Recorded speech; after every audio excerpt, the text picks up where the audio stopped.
Hai teman-teman, perkenalkan kami dari kelompok 10. Di sini kami akan menjelaskan tentang komunikasi personal.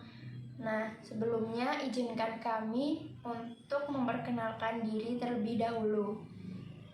Perkenalkan, nama saya Anisha Oktaviana dengan NIM H04200010. Perkenalkan, nama saya Adila Bila Aprilia, NIM H04200012. Hai teman-teman, perkenalkan nama saya Maharani Sania Fitri dengan NIM H04200044.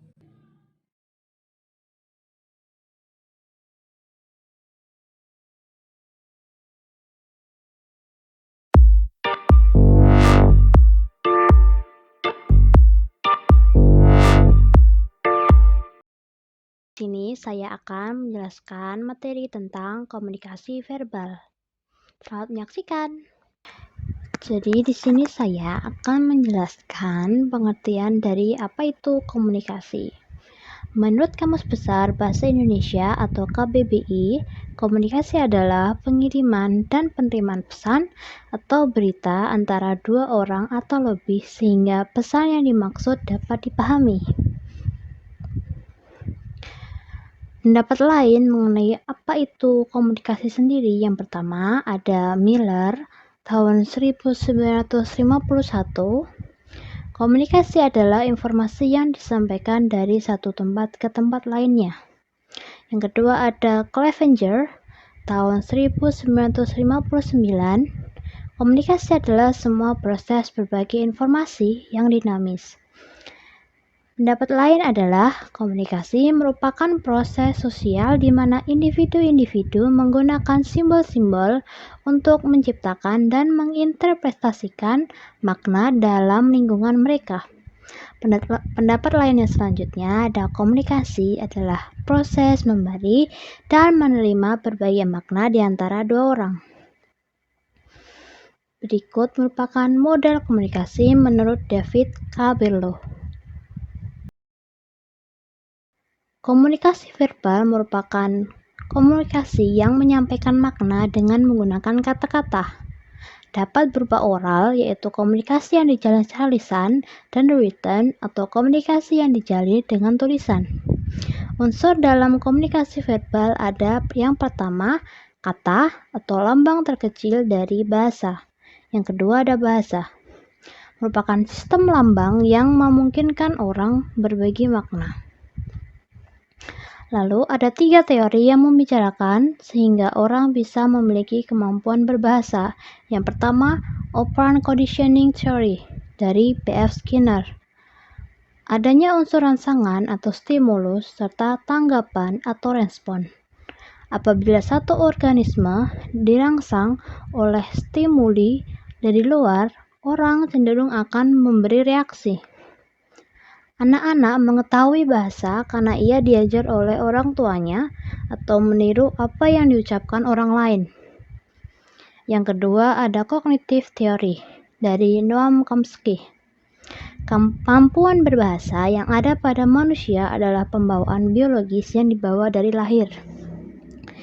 Yang ketiga ada mediating theory dari Charles Osgood. Manusia dalam mengembangkan kemampuan berbahasa tidak saja bereaksi terhadap rangsangan atau stimuli yang diterima dari luar, tetapi juga dipengaruhi oleh proses internal yang terjadi dalam dirinya. Selanjutnya ada aneka bentuk komunikasi verbal. Ada 4 bentuk komunikasi verbal yang sering kita lakukan. Yang pertama ada menulis, yang kedua ada membaca, yang ketiga ada berbicara, dan yang terakhir mendengar.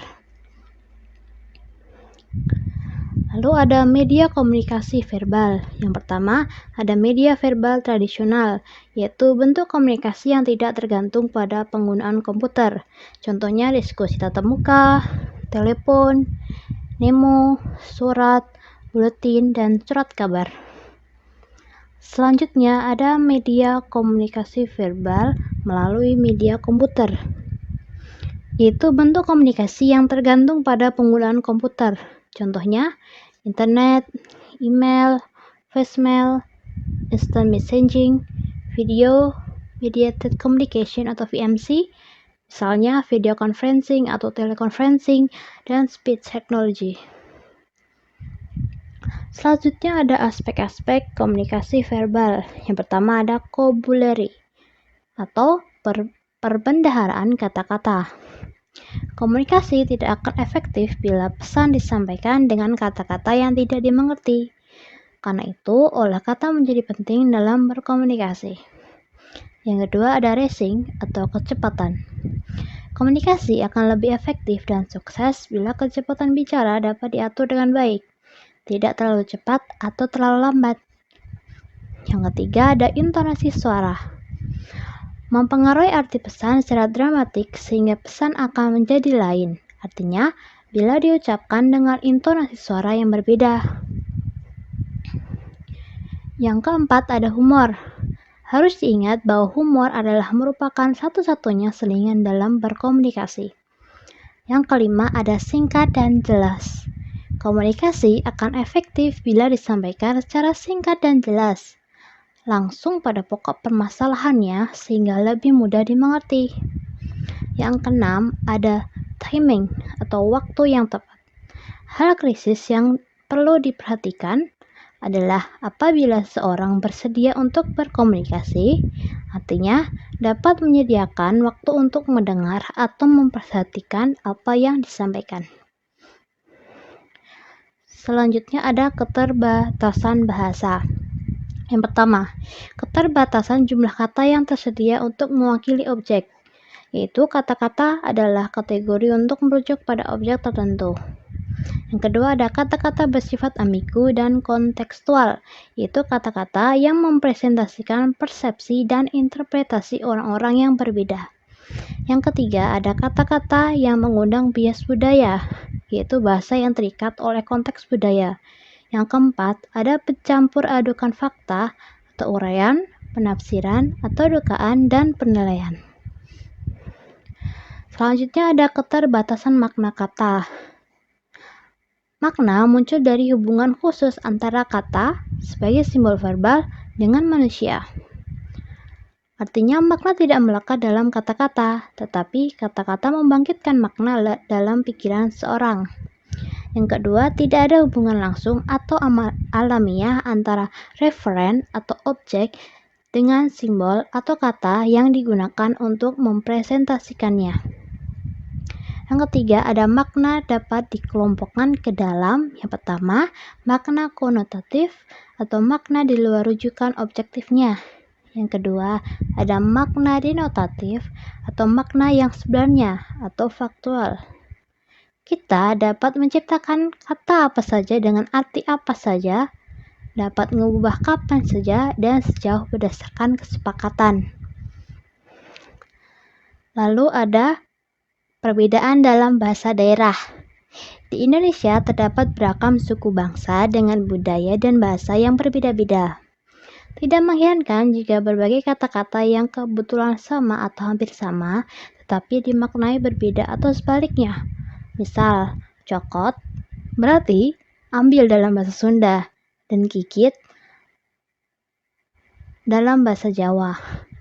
Lalu ada sangu yang berarti bekal dalam bahasa Sunda dan nasi dalam bahasa Jawa. Lalu ada ayu yang berarti cantik dalam bahasa Jawa dan air dalam bahasa Riau. Lalu ada sampean yang artinya Anda dalam bahasa Jawa dan kaki dalam bahasa lain serta lainnya. Lalu ada sejumlah kata dalam bahasa daerah juga digunakan dalam bahasa Indonesia atau sebaliknya. Misal, sok yang berarti silahkan dalam bahasa Sunda itu dapat digantikan dengan kata sombong dalam bahasa Indonesia. Lalu ada jahit yang berarti angkat dalam bahasa Sunda, namun dijadikan kata menjahit dalam bahasa Indonesia. Lalu ada beli yang artinya kakak laki-laki dalam bahasa Bali, namun dijadikan kata membeli dalam bahasa Indonesia. Lalu ada tulang yang berarti paman atau om dalam bahasa Batak, namun dijadikan komponen penyusun tubuh manusia dalam bahasa Indonesia, serta yang lainnya.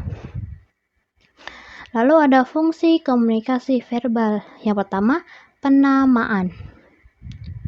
Penamaan merupakan fungsi bahasa yang mendasar. penamaan atau menjuluk pada usaha mengidentifikasi objek atau orang dengan menyebut namanya sehingga dapat dirujuk dalam berkomunikasi. Yang kedua, ada interaksi.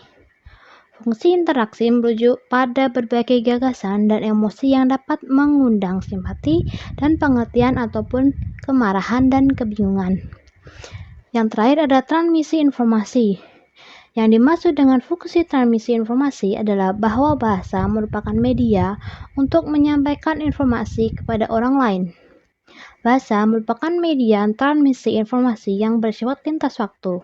Artinya, melalui bahasa dapat disampaikan informasi yang menghubungkan masa lalu, masa kini, masa depan, sehingga memungkinkan adanya kesinambungan budaya dan tradisi.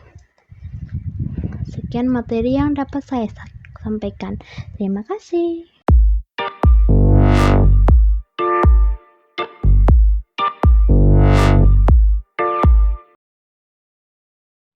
Hai teman-teman, kembali lagi bersama saya. Di sini saya akan menjelaskan materi mengenai fungsi dan hambatan dari komunikasi verbal. Selamat menyaksikan. Fungsi dan hambatan pesan verbal. Pesan verbal merupakan semua jenis simbol yang menggunakan satu kata atau lebih. Hampir semua rancangan wicara yang kita sadari termasuk dalam kategori pesan verbal disengaja, yakni usaha-usaha yang dilakukan secara sadar untuk berhubungan dengan orang lain secara lisan. Bahasa dianggap sebagai sistem kode verbal. Bahasa didefinisikan sebagai seperangkat simbol dengan aturan untuk mengkombinasikan simbol-simbol tersebut yang digunakan dan dipahami oleh suatu komunitas. Bahasa verbal menggunakan kata-kata yang merepresentasikan berbagai aspek realitas individual kita. Selanjutnya ada fungsi bahasa menurut Larry L. Barker dalam karya Mulyana tahun 2005. Yang pertama ada fungsi penamaan atau naming atau labeling, yaitu usaha mengidentifikasi objek, tindakan, atau orang yang menyebut namanya sehingga dapat dirujuk dalam komunikasi. Yang kedua ada fungsi interaksi, yaitu menekankan pada gagasan dan emosi yang dapat mengundang simpati dan pengertian atau kemarahan dan kebingungan. Dan yang terakhir ada fungsi transmisi informasi. Penyampaian, pertukaran, dan penerimaan informasi menghubungkan masa lalu, masa kini, dan masa depan, serta memungkinkan kesinambungan budaya dan tradisi. Selanjutnya ada 3 fungsi bahasa dalam buku Mulyana tahun 2005. Yang pertama untuk mengenal dunia sekitar kita. Contohnya belajar, berbagi pengalaman, memperoleh dukungan dari orang lain tentang pengalaman kita, memikirkan apa yang dikatakan atau dilakukan orang lain. Yang kedua, untuk berhubungan dengan orang lain. Contohnya, ada fungsi sosial, yakni bergaul dengan orang lain, mempengaruhi dan mengendalikan lingkungan. Yang tiga, ada untuk menciptakan koherensi dalam kehidupan kita.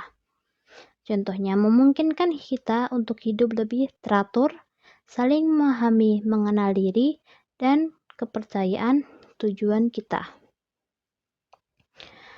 Keterbatasan bahasa. Keterbatasan jumlah kata yang tersedia untuk mewakili objek bahasa yang tidak bisa mewakili realitas secara utuh.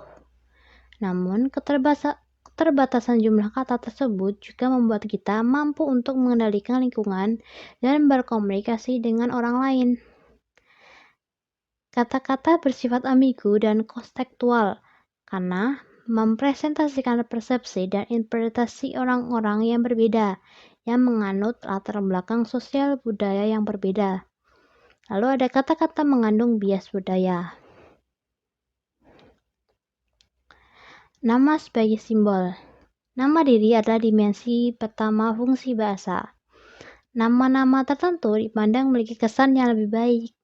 Seringkali orang memberi nilai lebih tinggi pada nama-nama tertentu, termasuk penelitian yang membuktikan guru memberikan nilai esai lebih tinggi kepada murid dengan nama Karen, Edward, David, dan sebagainya daripada kepada nama-nama Hubert, Bertha, dan sebagainya.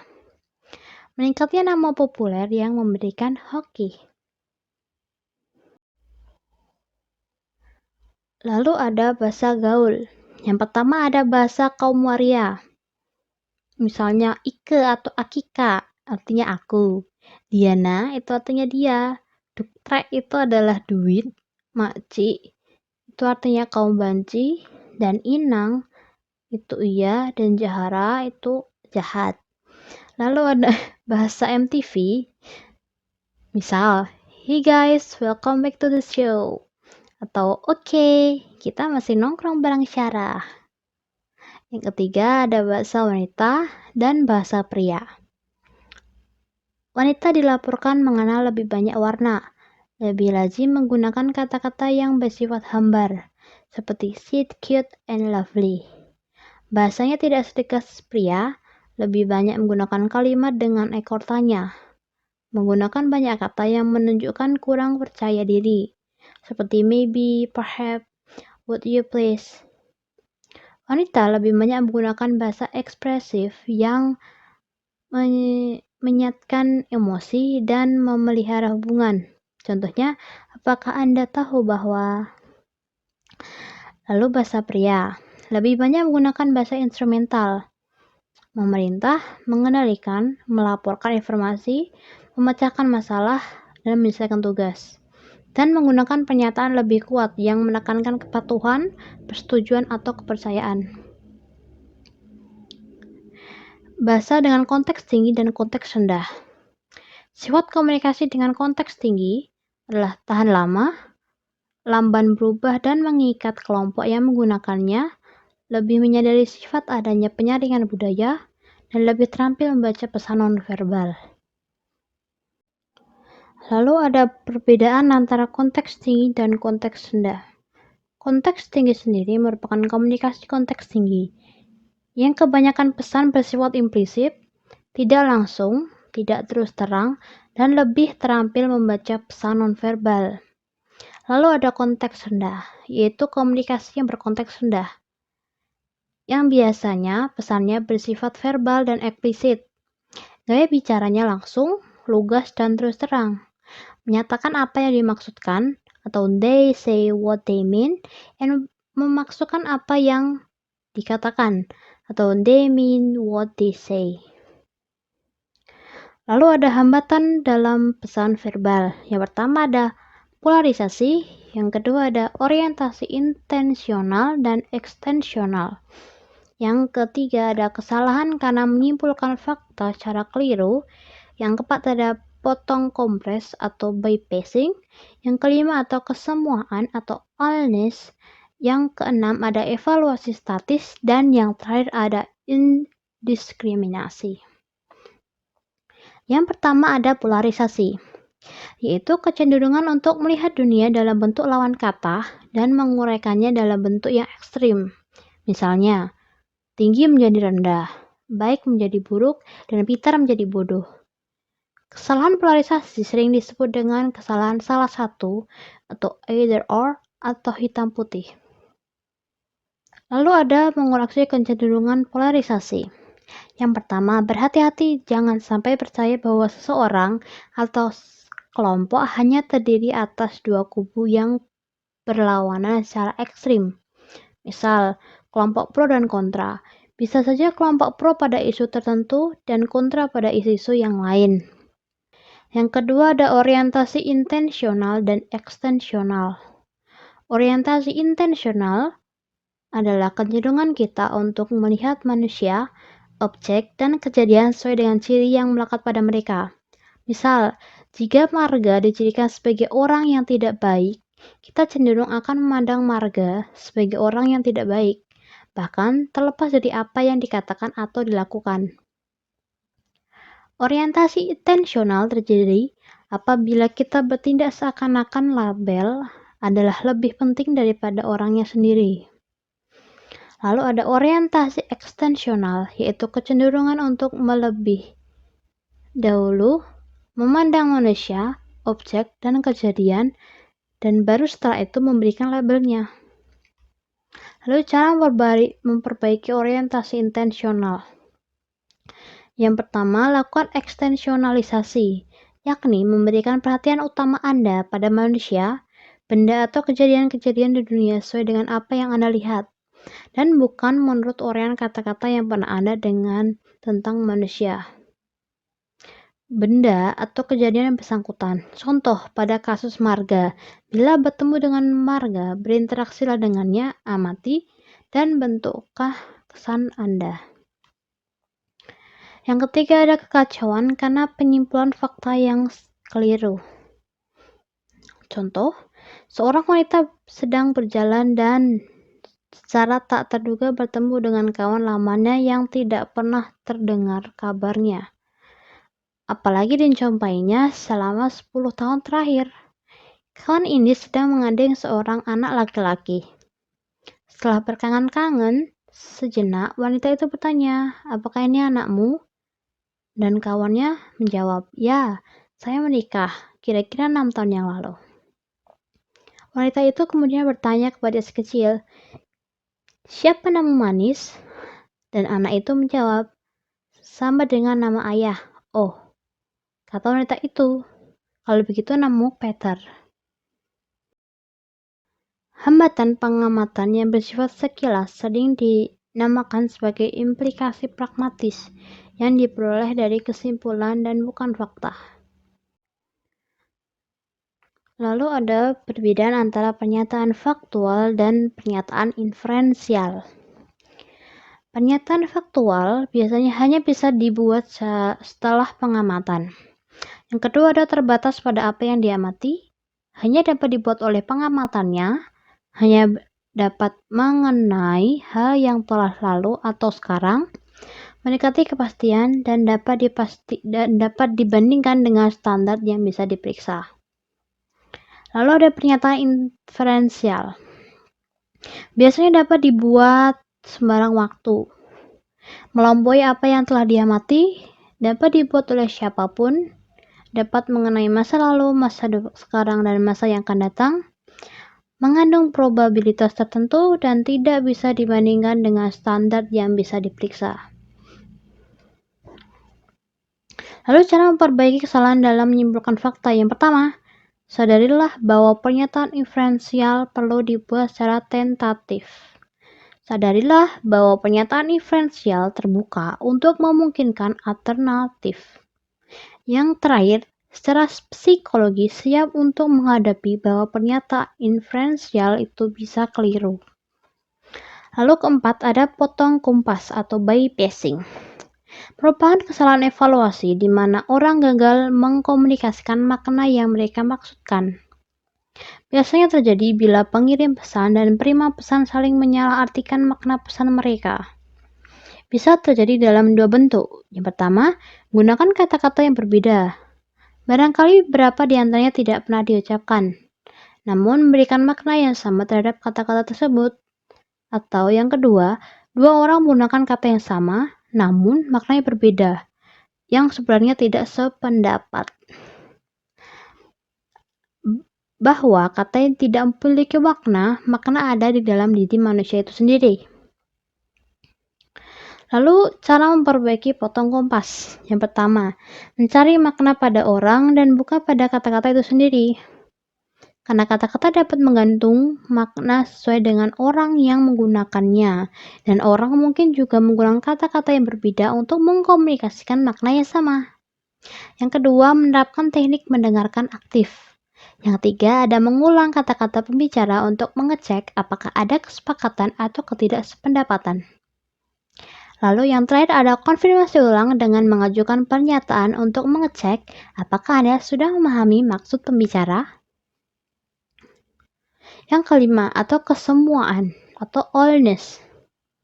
Kita melihat bagian dari suatu objek, kejadian atau orang, dan atas dasar yang terbatas tersebut kita menyimpulkan bagaimana rupa keseluruhannya. Realitasnya, karena dunia ini sangat kompleks, kita tidak pernah bisa mengetahui semua hal atau mengatakan segalanya tentang suatu. Menurut Israel dalam De Vito tahun 1997, Menyadari bahwa Anda tidak tahu merupakan langkah besar menuju pengetahuan. Dalam situasi konflik, kesemuaan yang negatif, terutama pernyataan yang mengandung kata selalu dan tidak pernah, akan dapat mengacaukan diskonstruktif dan mendorong defensif. Contohnya, kamu selalu datang terlambat. Lalu ada cara memperbaiki kesemuaan atau allness. Yang pertama, cara membentuk kita mengingat orientasi ketidaksemuaan adalah dengan mengakhiri setiap pernyataan verbal atau mental dengan dan lain-lain atau menyatakan di antaranya. Dalam situasi konflik, menggunakan pernyataan yang lebih konstruktif daripada menggunakan kata-kata selalu atau tidak pernah dalam konteks negatif. Lalu ada evaluasi statis. Terjadi apabila membuat atraksi atau ringkasan tentang suatu atau seorang, atau kita merumuskan pernyataan verbal tentang suatu kejadian atau orang, di mana pernyataan ringkas itu bersifat statis dan tidak berubah. Realitasnya, objek atau orang pasti berubah. Meskipun semua orang berpendapat bahwa semua hal berubah, namun yang terjadi penyataannya adalah adakah tindakan atau perilaku kita menunjukkan bahwa kita memang mengetahuinya dan berubah seirama perubahan? Lalu ada cara memperbaiki evaluasi statis. Apa yang kita ketahui tentang orang lain hanyalah kenangan kita tentang momen-momen yang kita ketahui tentang mereka. Mereka telah merubah sejak itu pada setiap pertemuan kita dengan orang lain. Kata-kata T.S. Eliot dalam The Cocktail Party. Lalu yang kedua ada berilah tanggal atau waktu pada setiap pernyataan Anda dan khususnya pada evaluasi. Bahwa objek atau orang yang kita evaluasi berubah setiap waktu sebagaimana kita catat. Lalu ketujuh ada indiskriminasi. Indiskriminasi terjadi bila kita memusatkan perhatian pada sekelompok orang, benda atau kejadian dan tidak mampu melihat bahwa masing-masing memiliki bersifat unik dan khas yang perlu diamati secara individual.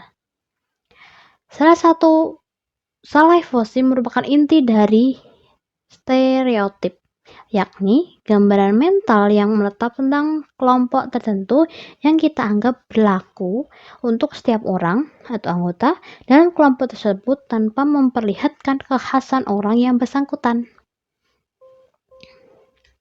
Sekian materi dari saya, terima kasih.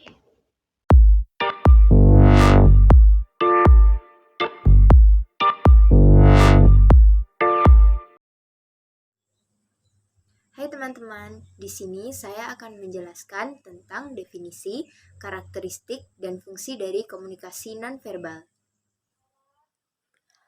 Komunikasi berasal dari bahasa Latin communicare yang artinya menyampaikan.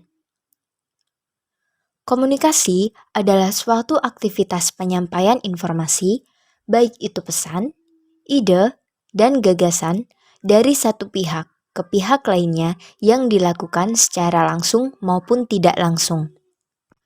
Fungsi komunikasi dapat meliputi sebagai ajang untuk saling mengenal satu sama lain, memberi informasi, menyatakan pendapat, dan sebagainya. Komunikasi yang dilakukan antar manusia terdiri dari beberapa jenis bentuk. Salah satunya adalah komunikasi nonverbal. Menurut Roziki dan Juli Janti 2015, komunikasi nonverbal merupakan komunikasi yang dilakukan secara umum, sengaja dikirimkan serta diinterpretasikan sesuai dengan tujuannya dengan adanya umpan balik dari penerima. Bentuk komunikasi nonverbal dapat melalui bahasa tubuh, seperti gerakan tubuh dan sentuhan. Gerakan tubuh dapat meliputi ekspresi wajah, isyarat, dan kontak mata yang digunakan untuk menggantikan suatu kata. Sedangkan sentuhan Sentuhan merupakan bentuk komunikasi nonverbal seperti bersalaman, pukulan, dan mencubit. Menurut Ronald Adler dan George Rothman, karakteristik komunikasi nonverbal ada 3. Yang pertama, eksistensi atau keberadaan. Komunikasi nonverbal akan selalu muncul dalam setiap tindakan komunikasi, disadari maupun tidak disadari. Setiap orang mampu mengirim pesan secara nonverbal kepada orang lain tanpa menggunakan tanda-tanda verbal. Yang kedua adalah sifat ambiguitas, yaitu dalam arti ada banyak kemungkinan penafsiran terhadap setiap perilaku. Sifat ambigu sangat penting bagi penerima untuk menguji setiap interpretasi sebelum sampai pada kesimpulan tentang makna dari suatu pesan nonverbal. Yang ketiga adalah terikat kultur budaya, yaitu perilaku-perilaku yang memiliki makna khusus dalam satu budaya akan mengekspresikan pesan-pesan yang berbeda dalam ikatan kultur yang lain. Fungsi komunikasi nonverbal menurut Kusumawati 2015, yang pertama, repetisi. Repetisi merupakan salah satu fungsi pesan nonverbal untuk mengulang kembali pesan yang telah disampaikan secara verbal. Yang kedua, kontradiksi. Kontradiksi merupakan fungsi nonverbal yang digunakan untuk menolak pesan verbal atau memberi makna yang lain terhadap pesan verbal. Yang ketiga, substitusi.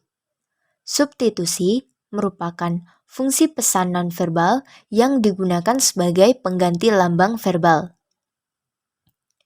Yang keempat adalah komplement. Komplement merupakan fungsi nonverbal yang digunakan untuk melengkapi dan memperkaya makna pesan nonverbal. Dan yang terakhir, aksentuasi. Aksentuasi merupakan fungsi nonverbal sebagai penegas pesan verbal. Contohnya, saat kita sedang marah, kita ungkapkan dengan nada bicara yang tinggi dan memukul meja atau benda lain yang ada di sekitar kita.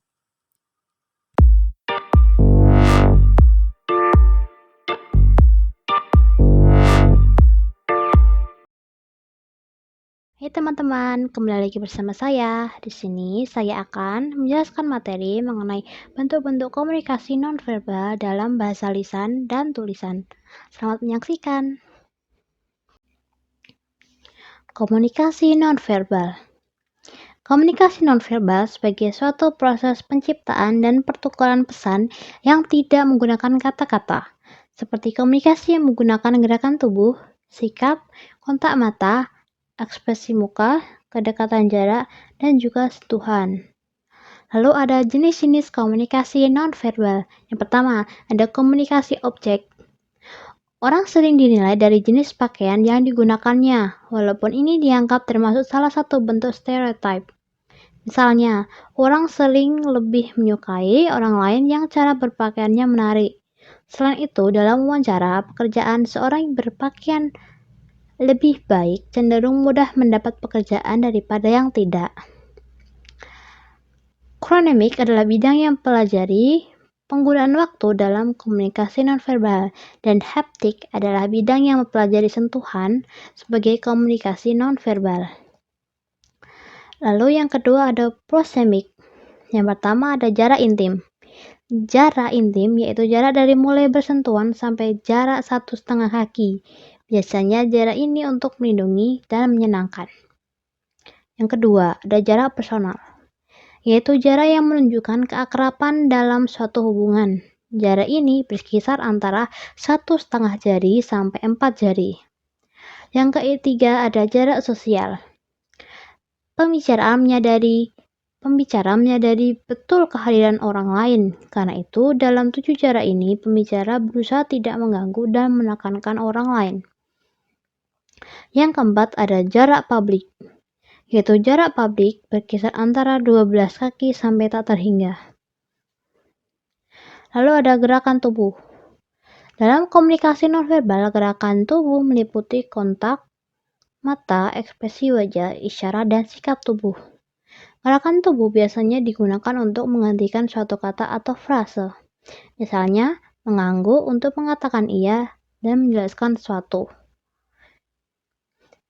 Lalu misalnya, memukul meja untuk menunjukkan kemarahan, untuk mengatur jalannya percakapan, atau untuk melepaskan ketegangan. Lalu ada vokalik. Vokalik adalah unsur nonverbal dalam suatu ucapan, yaitu cara berbicara. Ilmu yang pelajari hal tersebut disebut dengan paralinguistik. Contohnya adalah nada bicara, nada suara keras atau lemahnya suara, kecepatan berbicara, kualitas suara, intonasi, dan lain-lain. Yang kelima ada lingkungan. Lingkungan juga dapat digunakan untuk menyampaikan pesan-pesan tertentu. Di antaranya adalah penggunaan ruang, waktu, temperatur, penerangan, dan warna. Lalu ada bentuk-bentuk komunikasi nonverbal. Yang pertama ada komunikasi visual, komunikasi persentuhan, komunikasi gerakan tubuh, komunikasi lingkungan, komunikasi penciuman, komunikasi penampilan, dan terakhir ada komunikasi cita rasa. Hambatan. Menurut Umar, tahun 2018, hambatan yang menjadi penghalang komunikasi nonverbal adalah hambatan budaya, psikologi, dan persepsi. Yang pertama, ada hambatan budaya. Terjadi karena simbol-simbol yang diberikan saat mengirimkan pesan nonverbal berbeda makna dengan budaya penerima pesan. Lalu ada hambatan psikologis, yaitu hambatan yang sering terjadi karena adanya perbedaan nilai-nilai serta harapan yang berbeda antara pengirim dan penerima. Lalu ada hambatan persepsi, yaitu hambatan yang diakibatkan karena simbol-simbol yang digunakan berbeda maknanya dengan yang dipahami oleh pemberi pesan. Lalu, bagaimana cara mengatasi hambatan itu tadi? Yang pertama, cara mengatasi hambatan budaya, yaitu dengan mengembangkan sikap empati. Mengatasi hambatan psikologis, itu dengan berpikir terbuka. Lalu, mengatasi hambatan persepsi, yaitu berada di posisi yang netral. Lalu kesimpulannya, komunikasi nonverbal merupakan penyampaian pesan yang tidak menggunakan kata-kata atau diucapkan secara lisan, melainkan menggunakan gestur tubuh ataupun ekspresi wajah serta menggunakan tanda baca atau simbol lewat tulisannya. Sekian materi dari saya. Terima kasih.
komunikasi.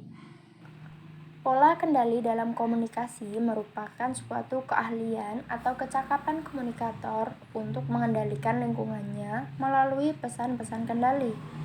Fungsinya yaitu supaya mampu memprediksikan respon dari komunikator yang lain. Pengendalian lingkungan merupakan salah satu fungsi dari komunikasi. Pola kendali komunikasi ini dibagi menjadi dua, yaitu unsur tetap dan unsur tidak tetap. Penggunaan unsur tetap maupun unsur tidak tetap harus disesuaikan dengan situasi dan kebutuhan, supaya prediksi yang diharapkan dapat tercapai. Pengendali harus memikirkan strategi apa yang harus digunakan, supaya kebutuhan untuk jangka panjang maupun jangka pendeknya dapat tercapai.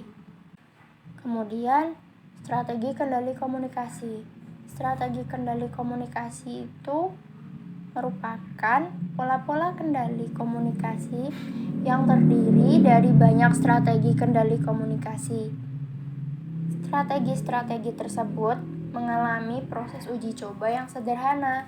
Kebanyakan komunikator mengubah pengendalian kendali komunikasi mereka dari waktu ke waktu. Strategi yang berhasil diterapkan di suatu lingkungan menjadi tidak cocok bila diterapkan pada lingkungan yang berbeda. Oleh karena itu, komunikator bisa saja meninggalkan atau menyimpan untuk digunakan di kesempatan yang lain. Pola kendali komunikasi terdiri dari banyak strategi kendali komunikasi. Strategi kendali komunikasi dapat dibedakan menjadi 5, yaitu strategi wortel teruntai, strategi pedang tergantung, strategi katalisator, strategi kembar siam, dan yang terakhir strategi dunia hayal. Strategi wortel teruntai berisikan pemberian imbalan oleh komunikator yang diberikan kepada pihak lain.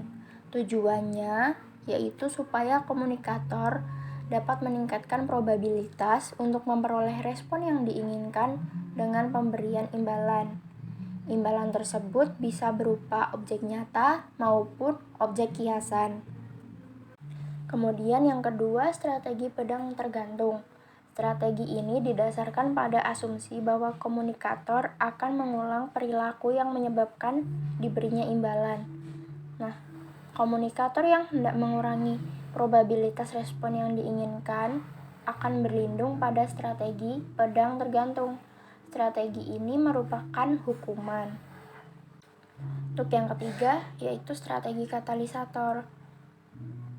Strategi ini terjadi ketika komunikator mencoba memancing respon yang diinginkan, tetapi bukan memberikan imbalan atau ancaman hukuman. Komunikator hanya sekedar mengingatkan kepada yang bersangkutan akan suatu tindakan atau perbuatan yang agaknya bisa diterima dan diinginkan oleh yang bersangkutan.